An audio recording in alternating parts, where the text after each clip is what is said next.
नमस्कार मित्रों, कई बार कुछ एक तथ्य ऐसे होते हैं जो बड़ा विचलित भी करते हैं और उन पे आश्चर्य भी होता है, हैरानगी भी होती है।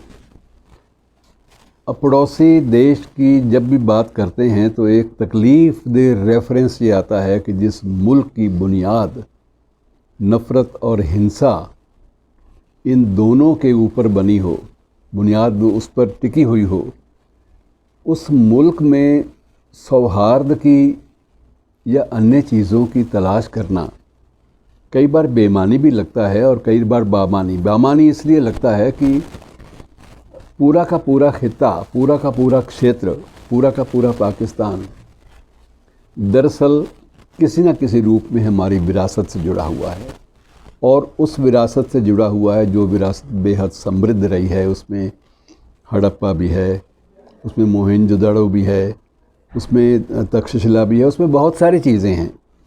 अगर हमें अपने व्याकरण की तलाश करनी पड़ती हो तो वो भी हम वहीं जाके करते हैं। बलूचिस्तान के आगे अफ़गानिस्तान की सीमाओं पर जाकर हम अपने व्याकरण को ढूंढते हैं।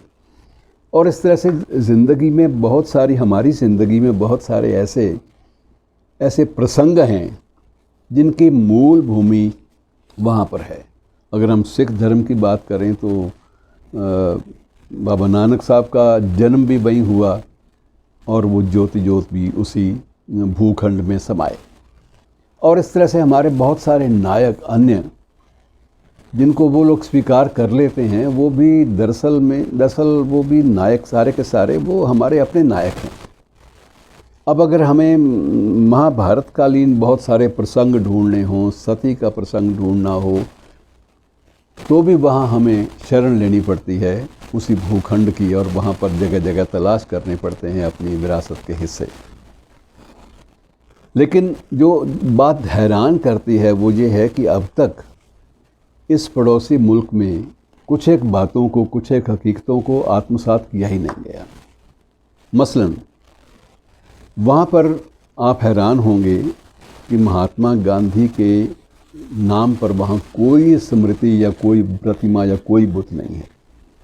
दुनिया भर में दक्षिणी अफ्रीका जैसे देश में भी उनकी प्रतिमाएं हैं और दुनिया के लगभग हर देश में उनकी गांधी की कोई ना कोई स्मृति, कोई ना कोई संग्रहालय, कोई ना कोई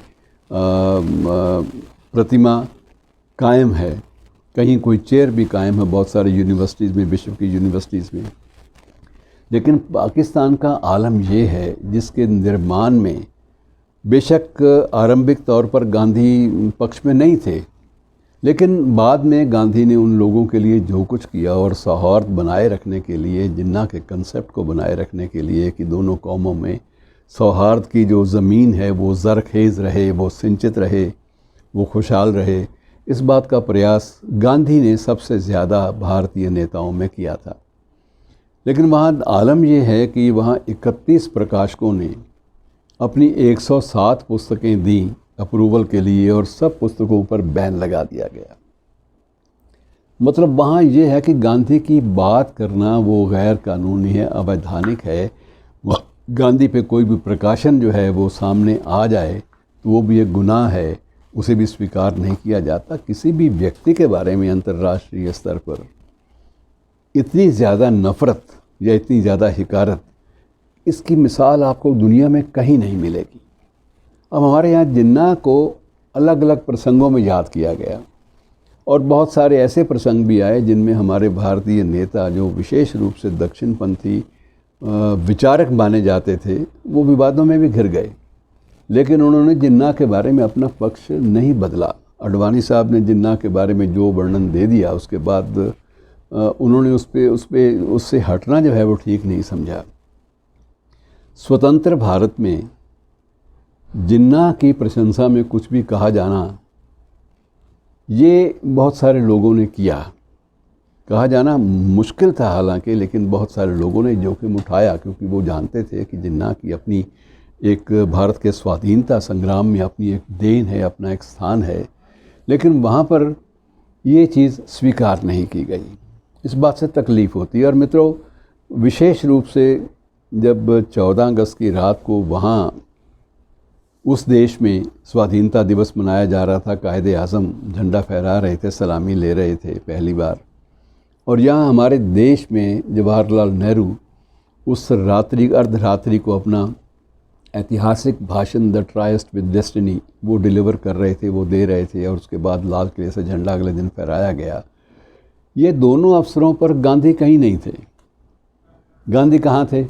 गांधी कोलकाता में, उस वक्त कलकत्ता था, तो कलकत्ता में भूख हड़ताल पे बैठे हुए थे, इसलिए कि वहाँ दंगे ज़्यादा फैले हुए थे, हिंदू मुस्लिम दंगे, उनकी इतनी ज़्यादा भरमार थी कि वहाँ कलकत्ता पूरा का पूरा जल रहा था। और उस वक्त गांधी ये ज़िद पकड़ के, हठ पकड़ के वहाँ बैठ गए भूख हड़ताल पर कि मैं तो यही प्राण दे दूँगा अगर ये दोनों पक्ष जो हैं दंगे समाप्त नहीं करते, अगर हिंसा समाप्त नहीं होगी तो मैं अपनी जान दे दूँगा। बहरहाल कुछ दिन लगे, दंगे समाप्त हुए और उसके बाद गांधी पहली बार स्वाधीन भारत की राजधानी में लौटे।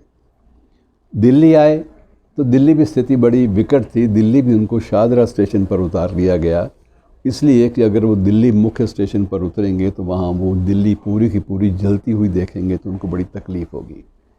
और वहाँ पर शाहदरा स्टेशन पर उनको रिसीव करने के लिए, उनके स्वागत के लिए, उनको वहाँ उतारने के लिए डॉक्टर अमृत कौर, जो कि स्वतंत्र भारत की पहली स्वास्थ्य मंत्री भी रही, और अपने सरदार पटेल, दोनों पहुँचे हुए थे।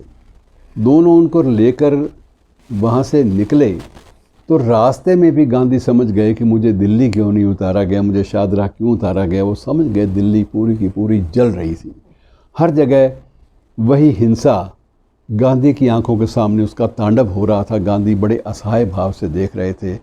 और वहाँ आकर भी 13 जनवरी को गांधी ने फिर उपवास रखा, 13 जनवरी 1948 को। मैं अपने प्राण यहाँ पर इसलिए देना चाहता हूँ कि जब मेरे सारे प्रयासों के बावजूद सांप्रदायिक कहीं भी शांति नहीं है, कोई भी पक्ष सुनने को तैयार नहीं है, कोई भी ना तर्क सुनता है, ना विरासत को पहचानता है, कोई भी अगर शख्स बात सुनने को तैयार ही नहीं है, इतिहास का महत्व जानने को तैयार नहीं है, विरासत को पहचानने को तैयार नहीं है, सांस्कृतिक जो गरिमाएं हैं सारी की सारी उनको बिल्कुल सरेआम उनको अपमानित किया जा रहा है, जब जैसी स्थिति है तो ज़िंदा रहने का क्या फ़ायदा। और गांधी ने फिर वहाँ आमरण अनशन शुरू कर दिया।